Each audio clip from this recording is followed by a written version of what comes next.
अस्सलाम वालेकुम एवरीवन। जन्नत के पत्ते नॉवल की ये 52 एपिसोड है। चलिए शुरू करते हैं। उस दिन उससे सिर्फ इतनी गलती हुई कि वो बगैर बताए ज़ारा से मिलने चली गई। आज ऑफिस में काम ज़्यादा नहीं था। वैसे भी बाकर साहब को वो अपनी टॉप हेयर आर्चरी को अज़सर नौ तश्कीन देकर निगरान बना चुकी थी। अब इसी हफ्ते वापस तुर्की जाकर क्लियरेंस करवानी थी। इन्हीं सोचों में गुलती वो उसके घर आई।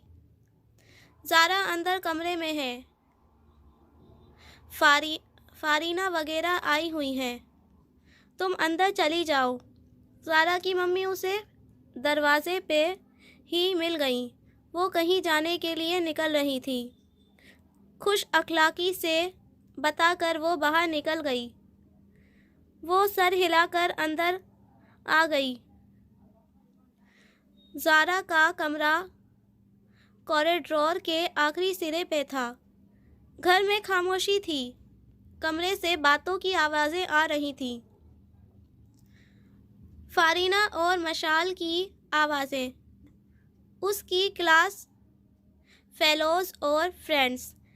यकीनन वो अच्छे वक्त पे आई थी। उनसे भी मिल लेगी। यही सोचकर वो चंद कदम आगे आई, मगर उससे पहले कि वो मानूसियत पैदा करने के लिए दरवाज़ा आवाज़ देती, अध खुले दरवाजे से आती आवाज़ों ने उसे रोक दिया। हया को मत बुलाना प्लीज़, बेजारी से बोलती वो ज़ारा थी। बेइख्तियार वो पीछे हटी, दीवार से जा लगी, सांस रोके। वो अब उनकी गुफ्तगू सुन रही थी। क्या यार, इकट्ठे हो जाएंगे तो मज़ा आएगा। फारीना को ज़रा हैरानी हुई। तुम मुझसे मिली नहीं हो ना तुर्की से वापसी पे, इसलिए कह रही हो, वरना वो इतनी बोर हो गई है कि कोई हद नहीं। तुम्हें पता है उसने बुर्का पहनना शुरू कर दिया है। आई मीन रियल वाला बुर्का। वो रियल पे जोर देकर जैसे बेयकीनी का इजहार कर रही थी। बुर्का? Don't tell me Zara. हाँ, मैंने उसे बोला, तुम तुर्की से आई हो या उम्रे से। ये झूठ था। ज़ारा ने कभी उसे ऐसे नहीं कहा था। वो दम साधे सुने गई। मैं उसका वो काला तालिबान वाला बुर्का विद स्टैंड नहीं कर सकती। प्लीज़ उसे कॉल मत करना।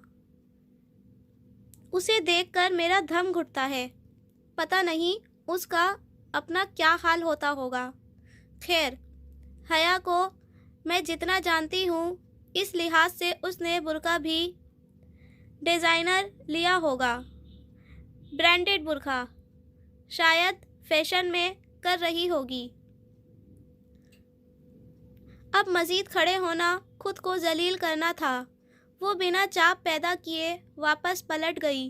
बाहर गेट कीपर के करीब वो रुकी थी। ज़ारा को बता देना कि मैं आई थी, मगर जा रही हूँ। वजह पूछे तो कहना कि उन्हें मालूम है। सख्ती से दो टोक अंदाज में कहकर वो बाहर कार की तरफ बढ़ गई। चलो और कहीं दूर ले जाओ, मैं ज़रा दूर जाना चाहती हूँ। पिछली सीट पर बैठते हुए उसने थके थके अंदाज में ड्राइवर से कहा,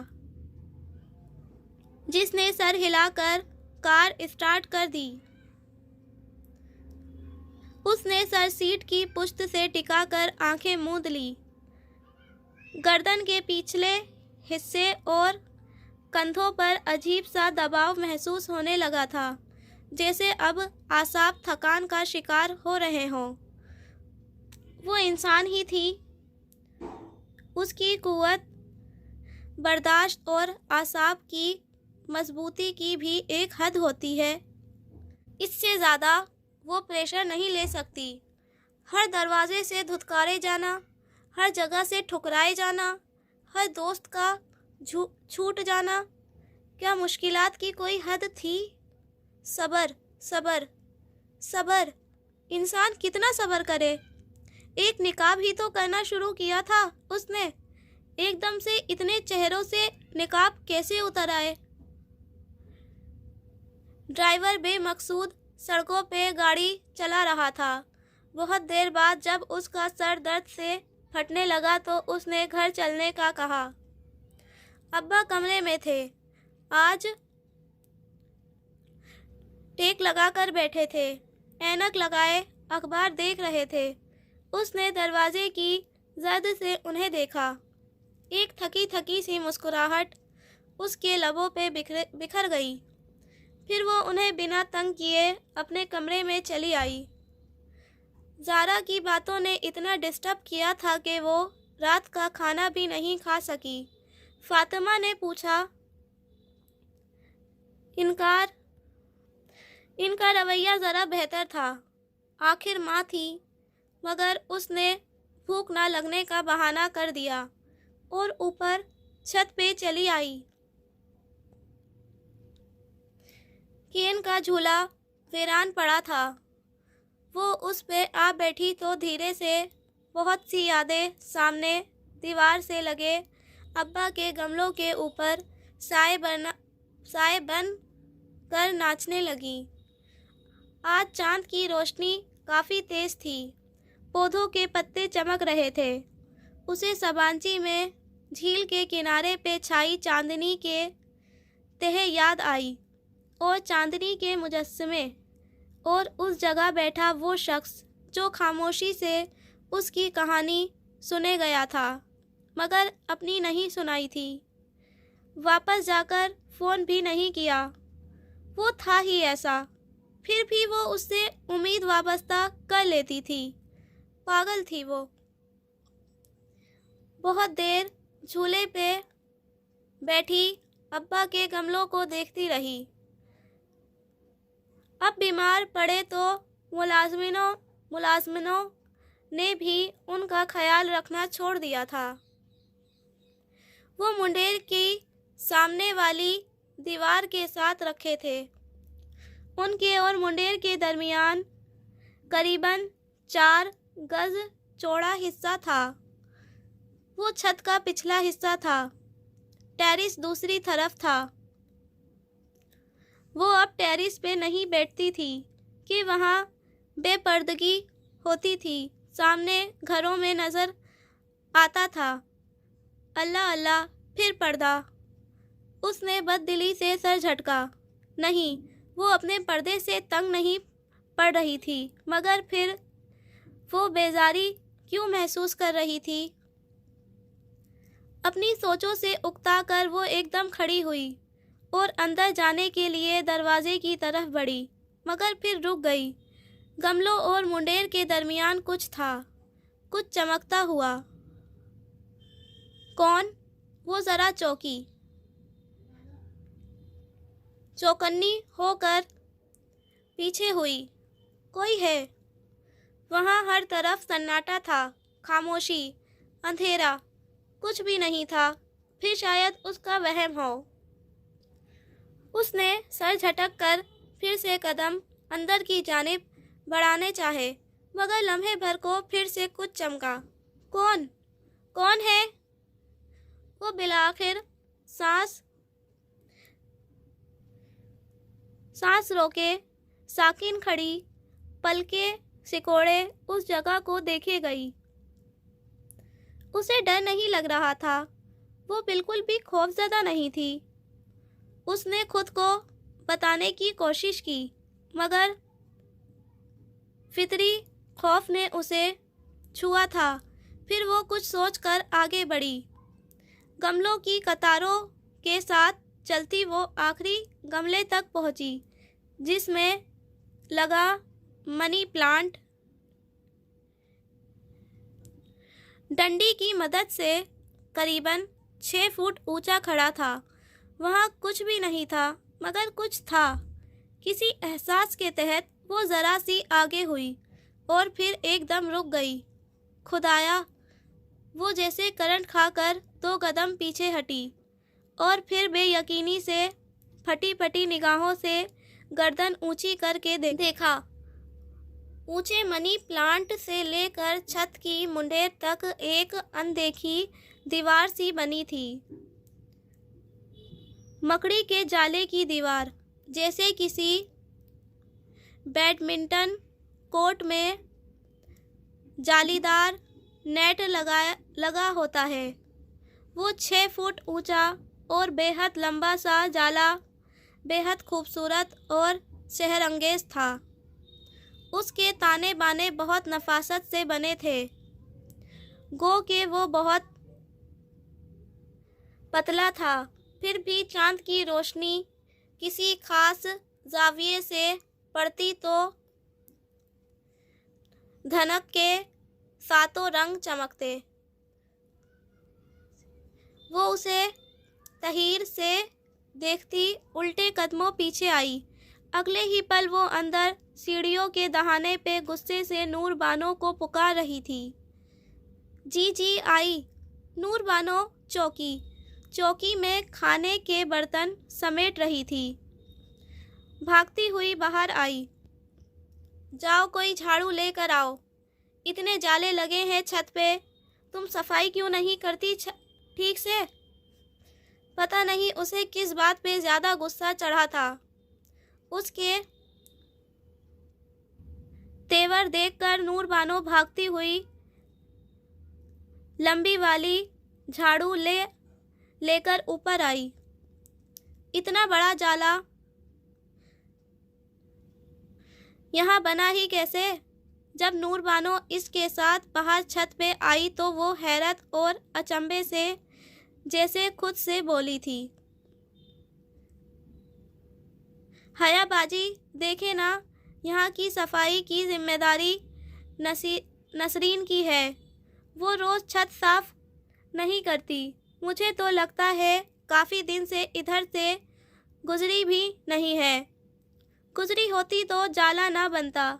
ये मकड़ियाँ जाले इधर ही बनाती हैं जहाँ कुछ अरसे कुछ गुजरा ना हो। चाहे बंदा चाहे झाड़ू, जितने उतार लो जाले, फिर कुछ रोज़ बाद बना लेती हैं। सदा की कामचोर है नसरीन, ज़रा सा काम नहीं होता। ये जाला देखने में कितना बड़ा था जी, मगर झाड़ू एक दफ़ा मारी और उतर गया, इतनी सी बात थी। नूर बानो झाड़ू हवा में ऊपर नीचे मारती जल्दी जल्दी वजाहतें दे रही थी। हया ने धीरे से अजबात में सर हिलाया। वो दुरुस्त कह रही थी। वहाँ से काफ़ी दिनों से कोई नहीं गुजरा था। वो भी इधर आती तो झूले पे बैठकर थोड़ी देर बाद अंदर चली जाती। इसीलिए तो जाला बना था, इसीलिए तो जाले बनते हैं। उसके दिल में भी बन गए थे। अब उसे इनको साफ करना था। कैसे? लम्हे भर बाद ही उसके दिल ने उसे जवाब दे दिया था। उसे अब सुबह का इंतज़ार था। इंटरनेशनल इस्लामियत यूनिवर्सिटी वैसी ही खूबसूरत और परसुकून थी जैसी वो छोड़ कर गई थी। लहलहाता सब्ज़ा, कुशादा सड़कें, कैंपस के सुर्ख ईंटों वाले ब्लॉक्स। कैंपस में रश बहुत कम था। वो बिना कुछ देखे सीधी डॉक्टर इब्राहिम हसन के ऑफिस आई थी। खुशकिस्मती से उसे उनका नंबर मिल गया था और चूँकि वो उनकी एक अच्छी स्टूडेंट थी, इसलिए उन्होंने मुलाकात का वक्त तय कर लिया था। अस्सलाम वालेकुम सर। इजाज़त मिलने पे उनके ऑफिस में दाखिल होते हुए वो बोली। وہ معمر مگر پروکار سے استاد تھے۔ مسکراتے ہوئے اس کے لیے اٹھے اور وعلیکم السلام کہتے ہوئے سامنے کرسی کی طرف اشارہ کیا۔ بہت شکریہ، آپ نے ٹائم دیا۔ میں کچھ پریشان تھی، سوچا آپ سے ڈسکس کر لوں، شاید کوئی حل نکل آئے۔ کرسی کھینچتے ہوئے اس نے وہی بات دہرائی جو فون پہ کہی تھی۔ اپنے سیاہ عبایا اور نفاست سے لیے گئے نقاب میں وہ بہت تھکی تھکی لگ رہی تھی۔ شیور، آپ بتائیں، اور چائے لیں گی یا؟ نہیں سر، پلیز کچھ بھی نہیں، بس میں بولنا چاہتی ہوں، مجھے ایک سامع چاہیے۔ انہوں نے سمجھ کر سر ہلا دیا۔ وہ منتظر تھے۔ حیا ایک گہری سانس لے کر ٹیک لگا کر بیٹھی، کوہنیاں کرسی کی ہتھیلی پہ رکھی، ہتھیلیاں ملائے، وہ پلیٹینیم کی انگوٹھی انگلی میں گھماتے ہوئے کہنے لگی، میں جانتی ہوں کہ ایک مسلمان کا بہترین ساتھی قرآن ہوتا ہے اور اسے اپنی تمام کنسولیشن، ہدایت اللہ تعالیٰ سے لینی چاہیے، اپنا مسئلہ صرف اللہ کے سامنے رکھنا چاہیے۔ لیکن اگر یہی کافی ہوتا تو اللہ تعالیٰ سورہ عصر میں یہ نہ فرماتا کہ انسان خسارے میں ہے سوائے ان کے جو ایمان لائے اور اچھے کام کیے اور ایک دوسرے کو حق کی تلقین کی اور ایک دوسرے کو صبر کی تلقین کی۔ سر،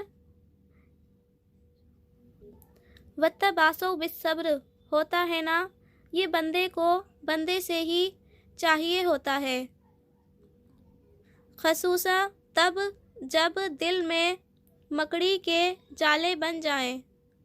انہوں نے اثبات میں سر ہلایا۔ کرسی پہ قدرے آگے ہو کر بیٹھے، وہ بہت توجہ سے اسے سن رہے تھے۔ آپ مجھے جانتے ہیں، آپ کو معلوم ہے کہ میں ہمیشہ سے ایسی نہیں تھی۔ میرے لیے دین کبھی بھی لائف اسٹائل کا حصہ نہیں رہا تھا۔ پھر بھی میں ایک بری لڑکی کبھی بھی نہیں تھی۔ ہر انسان اپنی کہانی خود سناتے ہوئے خود کو مارجن دے دیا کرتا ہے، شاید میں بھی دے رہی ہوں۔ پھر بھی میں بے شک حجاب نہیں لیتی تھی، مگر لڑکوں سے بات نہیں کرتی تھی۔ میری کسی لڑکے سے خفیہ دوستی نہیں تھی۔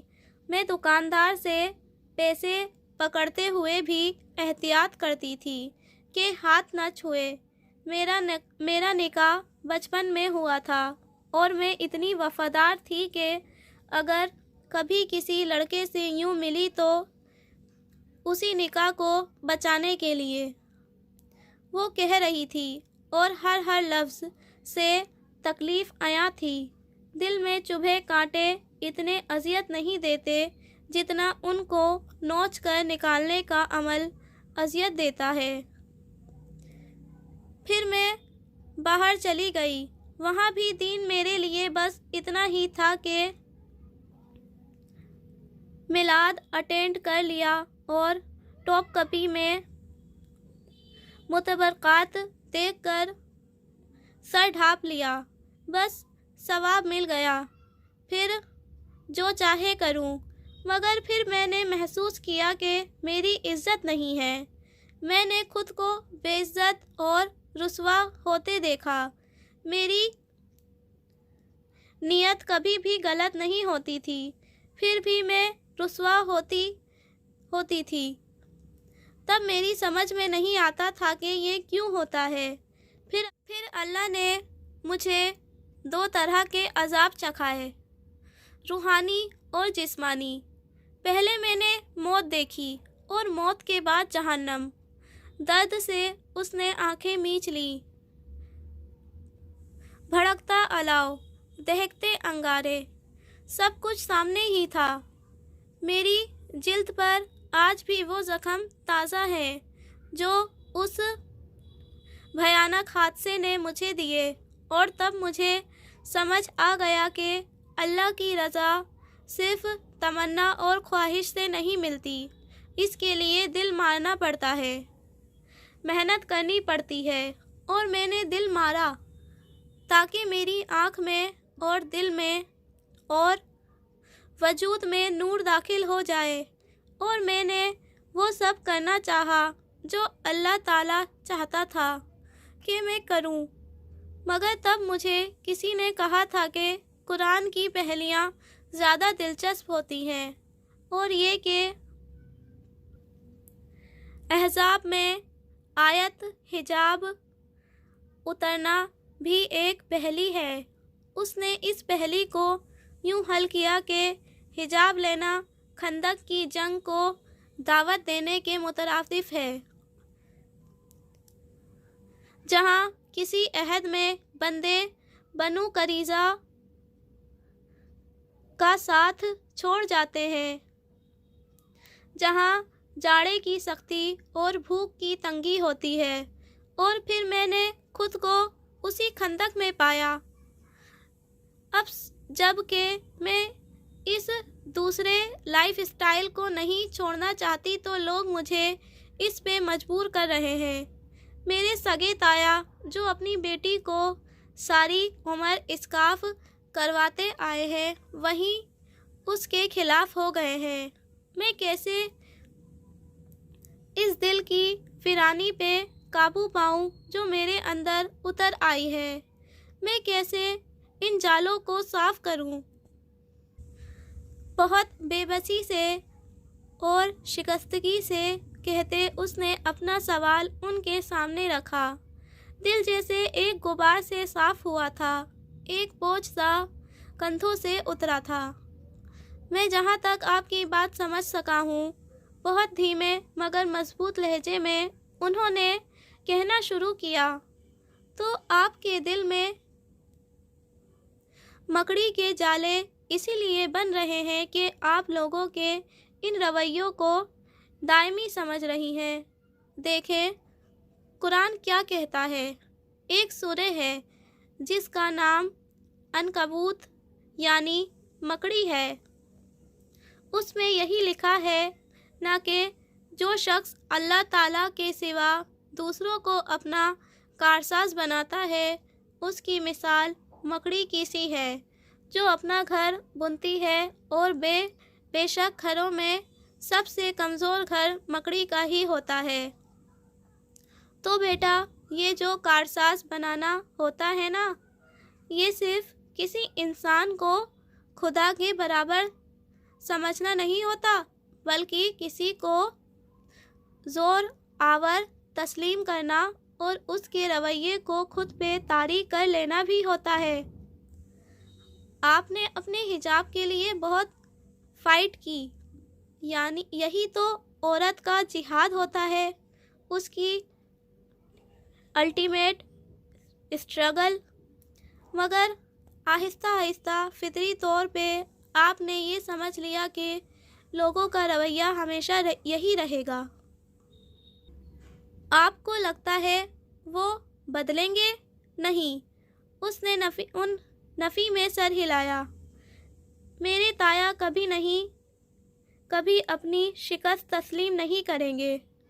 आप उनको नहीं जानते। आपके ताया का मसला पता है क्या है हया? बहुत से लोगों की तरह उन्होंने भी अपनी बेटी को इस्काफ अल्लाह की रज़ा के लिए करवाया होगा। उन्होंने हिजाब के लिए स्टैंड लिया होगा, जैसे आज आप ले रही हो, और हिजाब के लिए हर स्टैंड लेने वाले को आजमाया जाता है। आपको तंज व ताने के नश्तरों से आजमाया गया, क्योंकि यही आपकी कमज़ोरी है कि आप किसी की टेढ़ी बात ज़्यादा बर्दाश्त नहीं कर सकती, और आपके ताया को तारीफ़, सताइश और वाह वाह से आजमाया गया।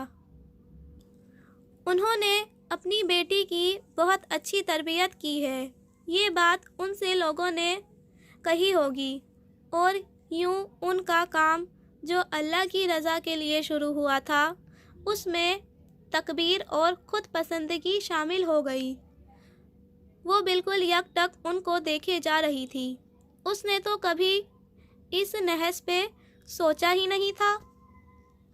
اب اس خود پرستی میں وہ اتنے راسخ ہو گئے کہ اپنی ہر بات ان کو درست لگتی ہے۔ یہی ہر شخص نے اپنا دین بنا رکھا ہے، اصولوں کا ایک سیٹ، اسٹینڈرڈ، جس سے آگے پیچھے ہونے کو وہ تیار نہیں۔ آپ کے تایا کا بھی اپنا دین ہے جو اس تک عمل کرے، مثلاً صرف اسکارف لے، اس کو وہ سراہیں گے، مگر جو اس سے آگے بڑھے، شرعی حجاب شروع کرے، مثلاً ان کے بیٹے یا داماد سے پردہ کرنے لگے، اس نے ان کے دین سے آگے نکلنے کی کوشش کی، نتیجتاً وہ ان کے عتاب کا شکار ہوا۔ اس نے دھیرے سے اسبات میں سر ہلایا۔ وہ جو اسے لگتا تھا کہ تایا اس کی مخالفت میں دین کے دشمن ہو گئے ہیں، تو وہ غلط تھی۔ وہ یہ سب دین اور صحیح کام سمجھ کر ہی تو کر رہے ہیں، مگر اب اس سب کا انجام کیا ہوگا؟ یہ سب کدھر ختم ہوگا؟ انا اور اپنی نیکی پہ تکبیر کی یہ جنگ، کیا بنے گا اس کا؟ اس کی بات پہ وہ دھیرے سے مسکرائے۔ حیا، ابھی آپ نے احزاب کی پہلی کی بات کی، اسے آپ نے حجاب سے تشبیہ دی، میں نے نہیں، میری دوست نے۔ اس نے فوراً تصحیح کی، دوست؟ آپ کی دوست نے یہ سب کہا؟ خندق، بنو قریظہ، بھوک اور جاڑا، سب کی حجاب سے تشبیہ دی جا سکتی ہے، مگر پھر بھی آپ ایک آخری چیز مس کر گئی ہیں۔ کیا؟ وہ چوکی۔ کیا عائشہ کچھ مس کر گئی تھی؟ آپ نے احزاب کی پہلی ابھی مکمل حل نہیں کی، آپ بس ایک چیز نہیں دیکھ رہی، وہ جو اس پہلی کی اصل ہے، اس کی بنیاد ہے، ایک چیز جو آپ بھول گئی ہیں۔ کیا سر؟ وہ آگے ہو کر بیٹھی۔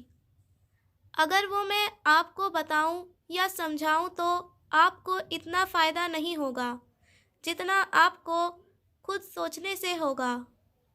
قرآن کی پہلیاں خود حل کرنی پڑتی ہیں، خود سوچیں، خود ڈھونڈیں، آپ کو اپنے مسئلے کا سیدھا سیدھا حل نظر آ جائے گا۔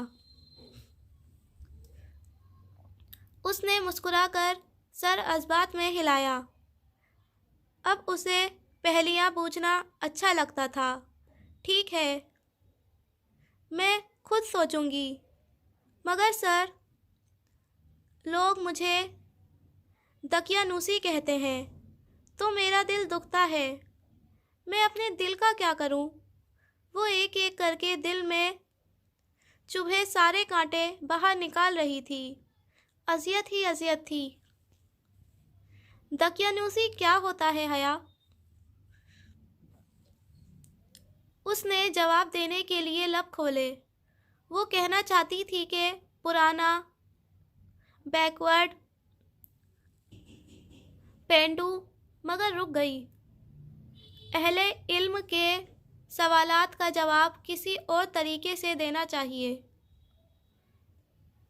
آپ بتائیں سر، کیا ہوتا ہے؟ ڈاکٹر حسن ذرا سا مسکرائے۔ اصحاب کہف کا قصہ تو سنا ہوگا آپ نے، جس بادشاہ کے ظلم اور جبر سے اور اللہ تعالیٰ کی فرما برداری سے روکے جانے پہ انہوں نے اپنے گھر بار چھوڑ کر غار میں پناہ لے لی تھی۔ اس بادشاہ کا نام دقیانوس تھا۔ دقیانوس کنگ دقیانوس کا طریقہ اللہ تعالیٰ کی فرما برداری سے روکنا تھا، سو اللہ تعالیٰ کی اطاعت کی کوئی بھی چیز دقیانوسی کیسے ہو سکتی ہے؟ وہ لمحے بھر کو بالکل چپ رہ گئی۔ میں تو یہ سمجھ جاؤں مگر ان کو کیسے سمجھاؤں؟ میں نے اپنی ماں سے 1 گھنٹہ بحث کی مگر وہ نہیں سمجھی۔ آپ کی عمر کتنی ہوگی؟ 23 سال کی ہونے والی ہوں، اس نے بنا حیران ہوئے تحمل سے بتایا۔ آپ کو 12-13 سال کی عمر سے اسکاف لے لینا چاہیے تھا، مگر آپ نے 22-23 سال کی عمر میں لیا، جو بات 10 سال ایک دوست کی موت اور ایک بھیانک حادثے کے بعد آپ کی سمجھ میں آئی۔ آپ دوسروں سے کیسے توقع کرتی ہیں کہ وہ 1 گھنٹے کی بحث سے سمجھ لیں گے؟ وہ بہت نرمی سے اس سے پوچھ رہے تھے، تو کیا ان کو بھی میرا موقف سمجھنے میں 10 سال لگیں گے؟ اس سے زیادہ بھی لگ سکتا ہے اور کم بھی، مگر آپ انہیں ان کا وقت تو دیں۔ کچھ چیزیں وقت لیتی ہیں حیا۔ مگر انسان کتنا صبر کرے سر، کب تک صبر کرے؟ وہ اضطراب اور ٹوٹے ہوئے لہجے میں بولی۔ جب زخم پہ تازہ تازہ دوا کا قطرہ گرتا ہے تو ایسی ہی جلد اور تکلیف ہوتی ہے۔ میرے بچے، صبر کی ایک شرط ہوتی ہے، یہ صرف اسی مصیبت پہ کیا جاتا ہے جس سے نکلنے کا راستہ موجود نہ ہو۔ جہاں اپنے دین کے لیے لڑ سکتی ہو وہاں لڑیں، وہاں خاموش نہ رہیں۔ آپ سے آیت حجاب میں اللہ تعالیٰ نے کیا وعدہ کیا ہے؟ یہی کہ آپ اپنی چادریں اپنے اوپر لٹکائیں تاکہ پہچان لی جائے۔ یہ جو پہچان لی جائے ہے نا، عربی میں عرف کہتے ہیں۔ اس کا مطلب تاکہ آپ عرب سے جانی جائے، عزت سے جانی جائے بھی ہوتا ہے۔ آپ اپنا وعدہ نبھا رہی ہیں تو اللہ تعالیٰ سے کیا توقع کرتی ہیں؟ وہ آپ کو عزت دینے اور اذیت سے بچانے کا وعدہ نہیں نبھائے گا؟ مرہم لگنے کے باوجود زخم درد کر رہے تھے۔ اس کے گلے میں آنسوؤں کا گولا سا بندھا تھا۔ مگر کب سر؟ کیا میں تبدیلی دیکھوں گی؟ اس کی آواز میں نمی تھی۔ مزدور کو اجرت مزدوری شروع کرتے ہی نہیں ملتی حیا، بلکہ جب مطلوبہ کا مطالبہ کا لے لیا جاتا ہے تب ملتی ہے۔ شام ڈھلے مگر کام ختم ہوتے ہی مل جاتی ہے۔ اس کے پسینے کے خشک ہونے کا انتظار کیے بغیر۔ ابھی آپ نے کہا تھا کہ اللہ تعالیٰ کی رضا صرف تمنا اور خواہشات سے نہیں مل جاتی، اس کے لیے محنت کرنی پڑتی ہے، اللہ تعالیٰ کے راستے میں تھکنا پڑتا ہے، پھر ہی اجرت ملتی ہے۔ فون کی گھنٹی بجی تو وہ رکے اور ریسیور اٹھایا۔ چند ثانیے کو عربی میں بات کرتے رہے، پھر ریسیور رکھ کر اٹھے۔ میں تھوڑی دیر میں آتا ہوں، تب تک آپ بیٹھیں۔ سوری، میں آپ کو زیادہ کچھ آفر نہیں کر سکا، سوائے اس کے۔ انہوں نے سائڈ ٹیبل پہ رکھا شیشے کا جار اس کے سامنے میز پہ رکھا، جو گلابی ریپرز والی کینڈیز سے بھرا تھا۔ اٹس اوکے سر، وہ خفیف سی مسکرائی۔ 2 ہفتے قبل ہم ترکی گئے تھے۔ یونیورسٹی آف استنبول میں ایک کانفرنس تھی اس سلسلے میں۔ یہ میں کپاڈوکیا سے لایا تھا۔ آپ کو ترکی پسند ہے سو یہ بھی اچھی لگے گی۔ میں ابھی آتا ہوں، وہ مسکرا کر بتاتے چند کتابیں اٹھائے جن میں سر فہرست ہولی بائبل تھی، باہر نکل گئے۔ اس نے بھیگی آنکھیں رگڑیں اور پھر مسکرا کر جار کھولا۔ اندر ہاتھ ڈال کر 2 کینڈیز نکالی، گلابی ریپرز اتار کر کینڈی منہ میں رکھی، پھر ریپر کو الٹ پلٹ کر دیکھا۔ اس پہ کوئی عجیب و غریب سا غار بنا تھا۔ جو بھی تھا اس نے دوسری کینڈی اور ریپر پرس میں ڈال دیے۔ ترکی سے متعلقہ ہر چیز سے بہت پیاری تھی۔